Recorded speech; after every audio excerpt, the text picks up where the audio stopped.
Uważam akurat ten zapach za taki dosyć zapach całoroczny. Też to jest takie trochę masło maślane, co ja mówię. No bo jak dosyć całoroczny? Albo jest całoroczny, albo nie. Nie ma półśrodka. To nie są zapachy dla każdego. To są zapachy dla takich mocnych zawodników, od razu Wam mówię. Nie jest to zapach oczywisty i nie jest to taka świeżość. Moim zdaniem w wielu przypadkach kobiety tej świeżości mogą po prostu nie zaakceptować. Cześć Wam!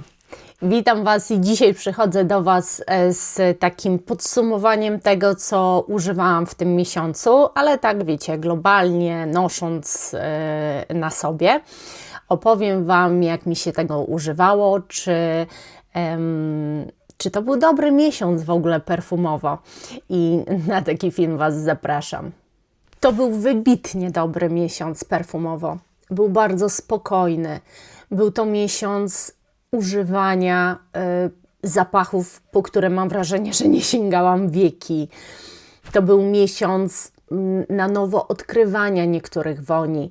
To był też miesiąc turbo przyjemnego noszenia tych zapachów. I tych, które sobie wyjęłam, i tych, które sobie dowyjmowałam. Nie będę mówiła, które pierwotnie wyjęłam, a które w efekcie wylądowały też w tym miesiącu, bo stwierdziłam, że o nich zapomniałam, a chętnie poużywam, bo kiedy, jak nie teraz. Ja po prostu Wam powiem, czego używałam, jak mi się tego używało, no i przy okazji powiem Wam, co już zdenkowałam. I właśnie przekornie zacznę od tego, co już zdenkowałam. Zdenkowałam wszystkie swoje zapachy ze Sphinx Fragrance. Wyjęłam tych dwóch nie planowałam, ale zaczęłam je sobie miksować, bawić się w tym miesiącu tymi zapachami, co z tym łączyć. Ten Hibistorm, czyli hibiskusowy zapach, bardzo podobny do Hibiscus Mahajat swoją drogą. Łączyłam z Chocolate Citronic, Vanille Azur, łączyłam sobie z Horchata de Vanilla i powstawały przecudne, dzienne kompozycje zapachowe, fantastycznie się noszące. No i tak, te same dwa, jak na początku miesiąca już się w nie ubierałam, były bardzo nietrwałe, więc zaczęłam się dopsikiwać. Następnego dnia już właśnie zaczęłam mieszać. Ten jest bardzo trwałym zapachem, więc zmieszany z tym dawał fajną trwałość. Ten był trwalszy od tego, więc też przedłużał trwałość, ale swoją drogą kwestia była raczej tego, że po prostu parametry tych niektórych zapachów nie były nie wiadomo jakie, więc ja po prostu sobie podchodziłam i wiecie, i dopsikiwałam się i takim właśnie sposobem zużyłam w końcu 4 zapachy Sphinx Fragrance. Czy będę za nimi tęskniła i czy potrzebuję je odkupować? Nie, nie jestem już na tym etapie, żeby odkupować tego typu zapachy, ale używało mi się ich naprawdę bardzo, bardzo przyjemnie. Dalej miałam wyciągnięty Frédéric Malle. No i jak widzicie, Masque Ravagée zostało mi wyjątkowo mało. A jeżeli chodzi o Portrait of a Lady, nie jest wcale lepiej. To nie jest tak, że ja chcę skończyć te zapachy, ale ten to jest... Naprawdę się zastanawiam nad całą butlą tego zapachu 100-mililitrową. Ja nie wiem, słuchajcie, ja wiem, że to jest zapach dla mnie tylko i wyłącznie zimowy. To, jak ja się w tym zapachu czuję, jakie on mi daje do znania, on jest i otulający, taki żywiczny dosyć, ale ma jakiś taki niuans. To jest jeden z zapachów, który nosi mi się fenomenalnie, który po prostu tak ze mną gra, tak ze mną się stapia, a mimo to jego trwałość jest od mycia do mycia. Jego nie jest łatwo się pozbyć z ciała. Także genialny. No i portreowe Lady, klasa sama w sobie. Mówiłam Wam zresztą o tym zapachu w jednym z filmów. I to nie jest tak, że to ja tylko zużyłam, ale też po prostu sobie wzięliście odlewki, bo wpuściłam na sklep, chciałam, żeby kto pierwszy, ten lepszy mógł się poznać. Polecam, Frédéric Malle. To są po prostu przepiękne perfumy. Używałam też Bon Parfumé 403. No, to jest Myrrh Shadow. Śliczny jest ten zapach. Jeżeli ktoś wie, co wchodzi w skład tego zapachu, czyli Aki Gala, no to można już założyć, że zapach mi się podoba. Bo czy te Aki Gale bardzo mocno czuć, czy ona tylko daje jakiś taki niuans drzewny, to i tak w większości zapachy z Aki Galą bardzo do mnie trafiają. On ma taki wydźwięk trochę ciepłokorzenny, trochę taki, ta ciepłokorzenność jest trochę zielona gdzieś, ale wszystko jest właśnie na takiej ciepłej bazie drzewnej. Nie jest to też zapach przesłodzony, można go w jakiś sposób nazwać ambrowym, ale też wcale nie aż tak mocno. Znam bardziej ambrowe zapachy niż ten. Ogólnie cudowny jest to dla mnie zapach. Bardzo się cieszę, że mam nawet taką pojemność. Używało mi się cudownie tego zapachu.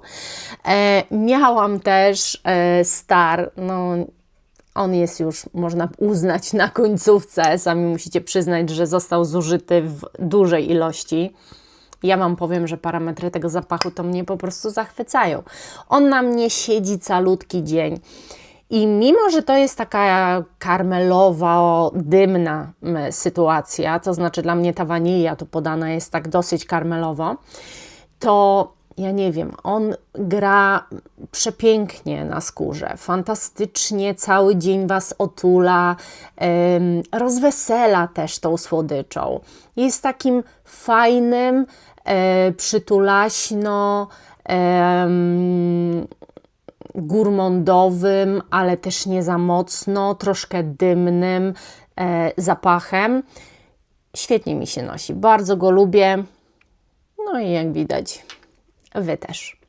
Wyjęłam sobie też może taki nie za bardzo zimowy zapach. Uważam akurat ten zapach za taki dosyć zapach całoroczny. Też, to jest takie trochę masło maślane, co ja mówię. No bo jak dosyć całoroczny. Albo jest całoroczny, albo nie. Nie ma półśrodka. Ale ja się nie mogę zdecydować. Więc uznajmy, że jest całoroczny z malutkim ale. Mam na myśli Imaginary Authors i to jest In Love with Everything. Otóż, to jest zapach owocowy. To jest zapach, jest tu niby nuta ponczu. Wiadomo, że takiej nuty nie ma. Ale można powiedzieć, że to Was uderza.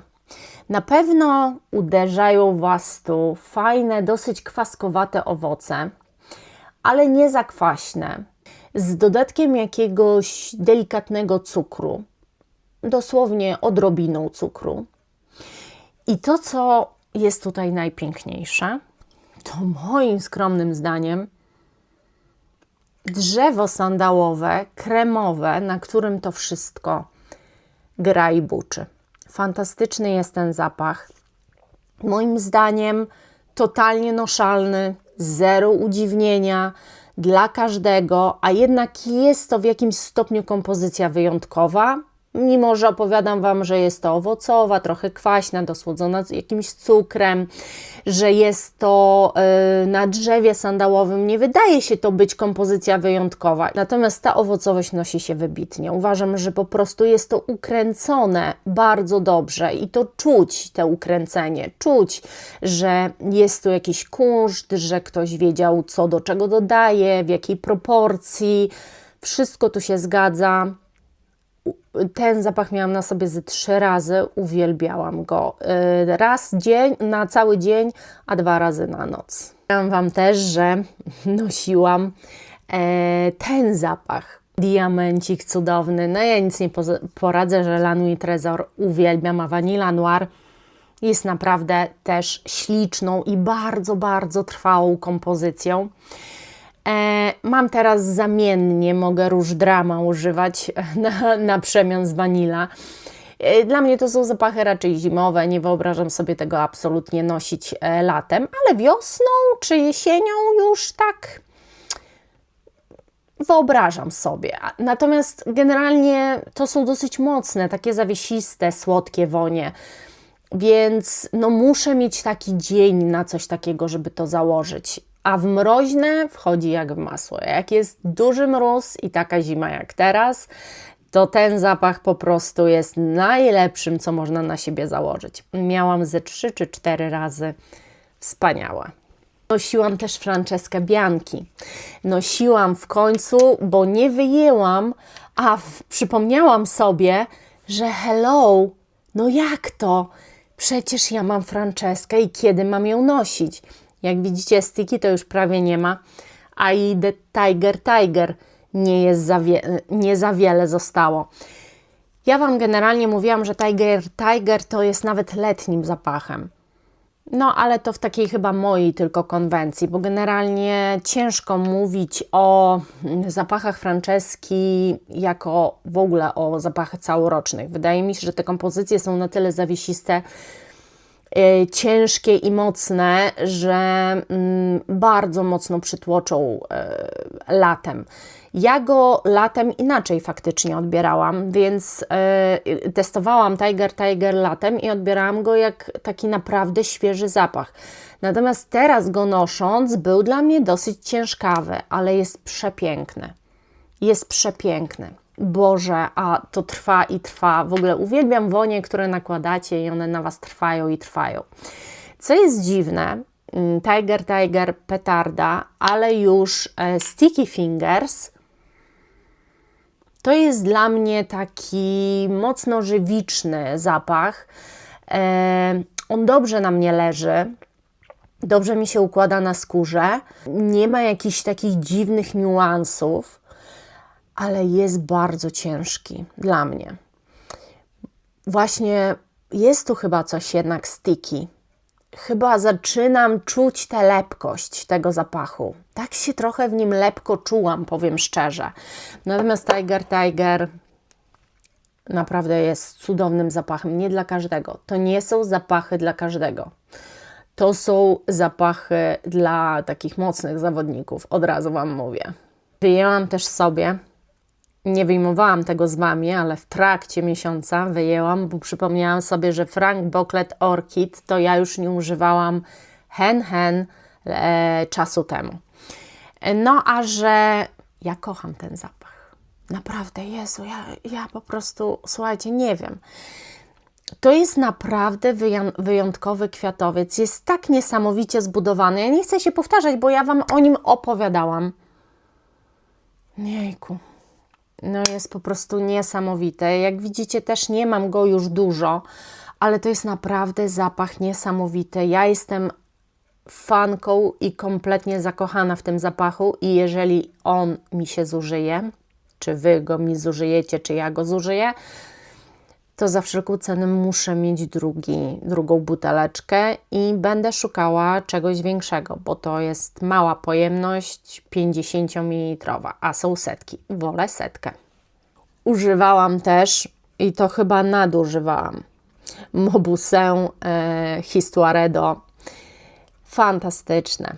To jest po prostu moje odkrywcze dzieło sztuki. Bo nosiłam globalnie za pierwszym razem, to Wojtek przyszedł do mnie i mówi: czym Ty pachniesz, to brzydkie. Po czym robiliśmy razem tego live'a, słuchajcie, gdzie miał wskazać zapachy, które mu się nie podobają. No i ja mówię, pamiętam, że o tym mówiłeś, że Ci się nie podoba. Jak go nosiłam, to powiedziałeś, że czym Ty pachniesz. A on mówi, no ale ja go teraz na sobie rozpyliłem, powąchałem i może to nie jest nie wiadomo jaki wybitnie zapach, ale jest w nim coś przyciągającego. Mówi, nie da się przejść obojętnie obok tego zapachu, jest w nim jakaś taka nuta, coś tak innego się w nim dzieje, że jest bardzo po prostu ciekawy. Zobaczcie, mój Wojtek zaczyna dostrzegać niuanse i takie inne rzeczy w perfumach. Coś, co dany zapach zmienia. Ja jestem w totalnym szoku. Jak ktoś może przebywać z perfumoholikiem i zacząć trochę kminić jakby tę bazę, nie? Ale wszystkie dziewczyny mnie rozumieją. Wiecie, dziewczyny, o czym mówię. Także nie można nie docenić tego zapachu. On uważam, że jest po prostu wybitnie zrobiony. Cieszę się, że mam ten unikat, ale Wy też możecie sobie kupić i popróbować. Nie jestem taka, żeby się nie podzielić. Och, a ten zapach. No serio. Nie, no serio, nie mam w ogóle słów na ten zapach. To jest, ja w ogóle już mam tylko połowę butelki, chciałam Wam powiedzieć, bo tak jesteście ciekawe. Ten zapach dla mnie to jest sztos nad sztosy. Powiem Wam, że w tym miesiącu dopiero tak nosiłam globalnie go. Nie żadne nadgarstki, nie nic, tylko tak naprawdę globalnie i na ubraniach, i na skórze. Ja jestem zakochana w tym zapachu, nie zmieniam zdania, uważam, że jest wart tego, żebyście go poznali, bo to jest unisex. Jest po prostu tak wspaniałym zapachem, tak cudownie zrobionym. Serio. Nosi się wybitnie zimą. Miałam też i używałam 3 razy Lyden parfum. W holu widzieliście. Zapach kupiony w ciemno, Black Ruby. Jak go pierwszy raz ubrałam, no to myślę, taki typu Fougère zapach. Styl męski bardzo. Aromatyczny, zielony, taki męski, męsko brzmiący. Ale za moment on się trochę zmienia. To jest w ogóle świeżynka, to nie da się ukryć. Ale on ma jakąś taką nutę, ja ją roboczo nazwę mleczną. Bo z czym Wam się mleczność kojarzy? Z taką pewną delikatnością i subtelnością, coś, co tak ułagadza czasami zapach. Szczególnie ma to znaczenie w przypadku zapachów aromatycznych i zielonych, które potrafią być wręcz gryzące i drażniące, a jeszcze bardziej, kiedy wpadają w te męskie nuty. I on właśnie jest wybitny, kiedy się ułoży. Ja jestem zachwycona tym zapachem. Nosi mi się go idealnie i naprawdę bardzo do mnie trafił, jak mało który świeżak. I chciałabym Wam tylko powiedzieć, próbujcie tego zapachu, ale nie nastawiajcie się, że on koniecznie trafi w Wasz gust. Dlaczego? Bo właśnie ma ten początek taki i ja nie mam pojęcia, czy na Was wszystkich to się zmieni i się przeistoczy. Tak jak wącham w korku, to tak, to on tu w korku już pachnie tak, jak powiedzmy po godzinie na mnie. Ale czy tak będzie na każdym? Nie wiem. Na pewno nie jest to taki bardzo łatwy do polecenia zapach. Nie jest to zapach oczywisty i nie jest to taka świeżość. Moim zdaniem w wielu przypadkach kobiety tej świeżości mogą po prostu nie zaakceptować. Ale jeżeli nie jesteście choć trochę ciekawe, to polecam, bo ten zapach jest naprawdę świetny. I w ogóle parametry ma genialne, genialne. Ja sobie już wyobrażam, jak ten zapach musi brzmieć latem. Będę musiała go wyciągnąć koniecznie. Miałam też Profumo Labo wyciągnięte.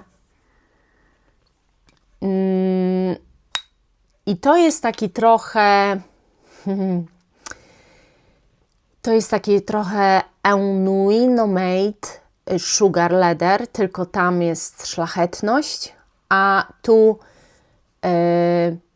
to jest bardzo ładny zapach, nie zrozumcie mnie źle, ale jak poznałam tamten, to ten wydał mi się turbo mocno syntetyczny. Natomiast nosi go się naprawdę świetnie. Fantastycznie się go nosi. Ja uwielbiam tą słodką skórę. Tu jest naprawdę taki... Jest dobrze zrobiony. Jeżeli nie macie czegoś podobnego do porównania, to jest dobrze zrobione.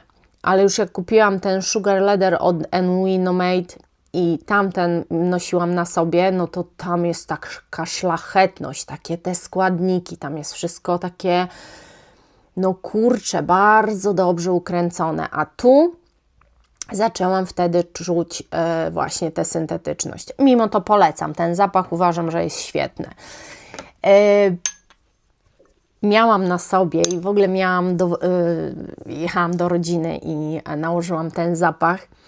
Czuło mnie pół miasta, miałam wrażenie. No on ma takie parametry, a projektuje na kilometr. Jeżeli lubicie zostawiać po sobie znać, że byliście w tym miejscu, żeby godzinę później jeszcze ktoś czuł Was, to jest tego typu zapach. Sherigan Shanghai Le Soir z 2025, więc przy okazji zrobię Wam recenzję najnowszego zapachu Sherigana. Dla mnie to jest taka właśnie wiśnia, bardzo owocowy, taki zapach z dużą eksplozją, z dużym powerem, bardzo wesoły. To nie jest zapach dla smutasów, to jest zapach dla osób, które kochają krzyczeć. I czasami fajnie jest taki zapach ubrać. Ja też się zmieniam, słuchajcie, zmienia mi się gust, zaczynam być coraz bardziej taka, wiecie, coraz bardziej, nawet nie kwestia wybredności, ale dystyngowania. Poszukuję takich bardziej zapachów dystyngowanych. Już wcale nie muszę tak krzyczeć i epatować zapachem, ale lubię czasami, a szczególnie jak jadę do kogoś znajomego bądź rodziny, lubię krzyczeć zapachem. Wiecie, z czego to się bierze? Prawdopodobnie z tego, że tak sobie myślę, no muszą mnie wszyscy czuć, bo wszyscy wiedzą, że ja się perfumami zajmuję. Więc jeżeli ja tak przyjdę do nich i tak będę niepozornie pachniała, to pomyślą, że ja przychodzę niewypachniona, no to jak ja się tymi perfumami zajmuję? Wiecie, to jest jeszcze tam gdzieś z tyłu głowy.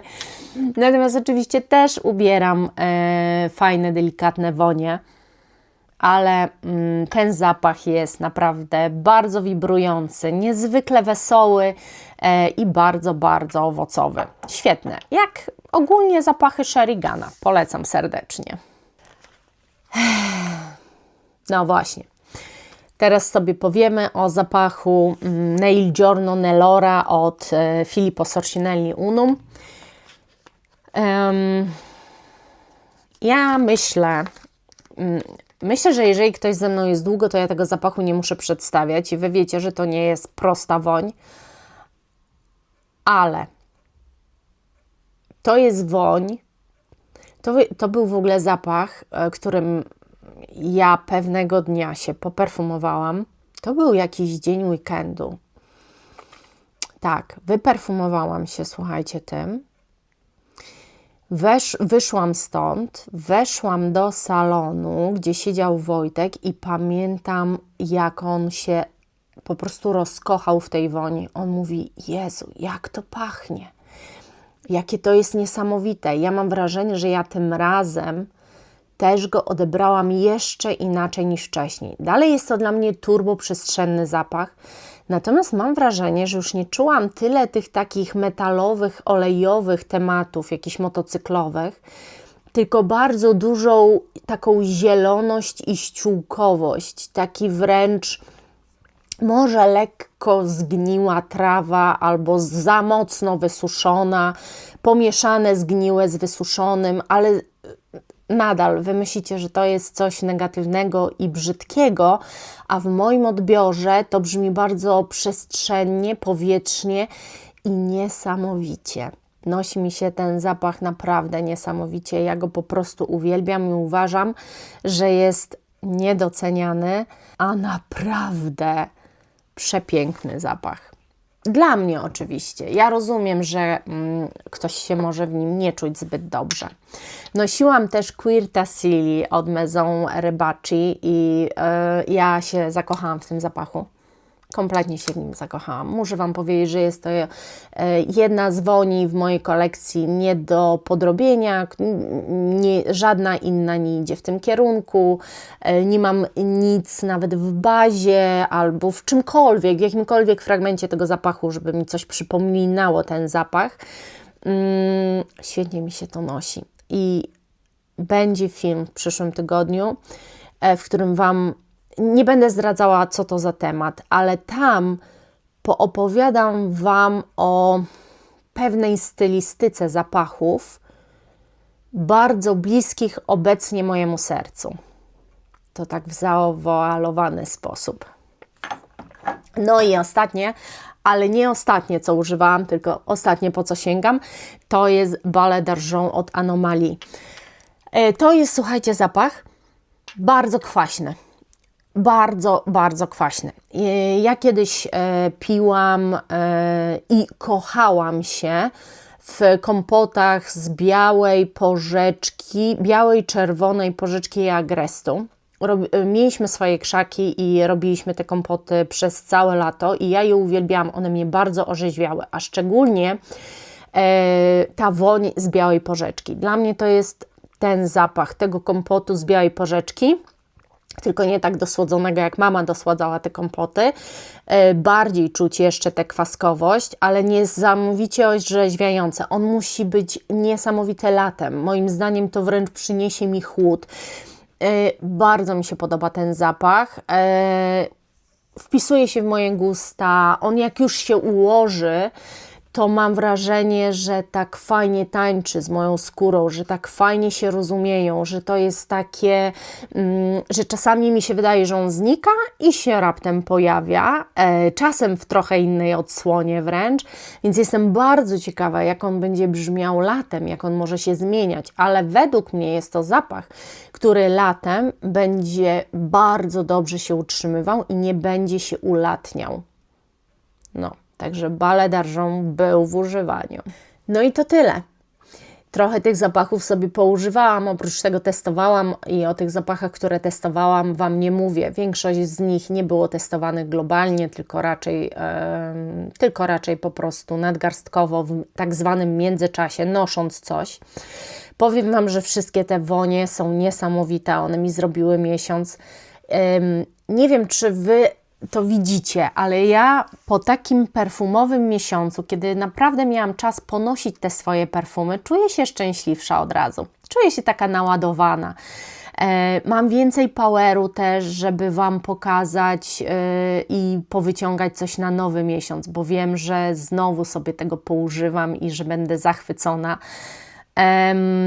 Także staram się oczywiście testować nowe rzeczy, bo chcę poznawać nowe marki, ale robić to wszystko tak z głową, żeby używać swoich perfum, żeby mieć cały czas przyjemność z tego, że mam tę kolekcję, którą mam, że mam taki wybór i przestrzał różnych zapachów i naprawdę czerpać z tego przyjemność, cieszyć się tym po prostu i bawić się, mieszać zapachy. Czasami na przykład na ten zapach zdarzyło mi się nałożyć Mauboussin Histoire d'Eau i to było też niesamowite, bo Mauboussin Histoire ma jakąś zieloność, gdzieś w tle ma w sobie taki dziwny zielony niuans i on mnie tak do siebie przyciągnął i w połączeniu z tym karmelem to po prostu rozwala system.